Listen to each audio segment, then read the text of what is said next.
Hello বন্ধুরা, চলে আসলাম budget friendly একটা ট্রিপে, তাও আবার মাওয়াতে। তো মাওয়াতে আমরা চলে গিয়েছি ইলিশ মাছের জন্য। তো আজকে আমরা 4 জন মিলে একটা ইলিশ মাছ নিয়ে নিলাম।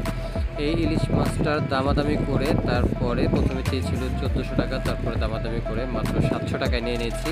আর এখানে কিন্তু টোটাল 60টা পিস হয়েছে ইলিশ মাছটা থেকে, আর মাথা আর লেঞ্জা বাদ দিয়ে। তো মাথা আর লেঞ্জাটাকে আলাদা করে ভেজে নিয়েছি, লেঞ্জাটাকে আলাদা করে ভর্তা বানিয়ে দিয়েছি, লেজ ভর্তা যেটাকে বলে। এটার ভিতরে কিন্তু ডিমও হয়েছে।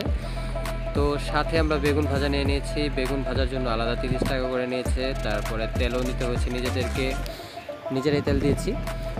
তারপর এটা ভেজে পরিবেশন করে আমাদের কাছে নিয়ে আসছে। তারপর ভাত আর ডাল একসাথে, খুবই চমৎকার একটা ট্রিপ চলে গেছে আমাদের কালকে। তো এখানে কিন্তু আমরা মাত্র 1400 টাকায় এই খাওয়া দাওয়া সব কিছু শেষ করতে পেরেছি। তো আমাদের কাছে খুবই ভালো লেগেছে। তো আপনাদের কাছে কেমন লেগেছে ভিডিওটা? ধন্যবাদ। অবশ্যই ভিডিওটা শেষ পর্যন্ত দেখবেন আর চ্যানেলটাকে অবশ্যই সাবস্ক্রাইব করে দেবেন। আসসালামু আলাইকুম।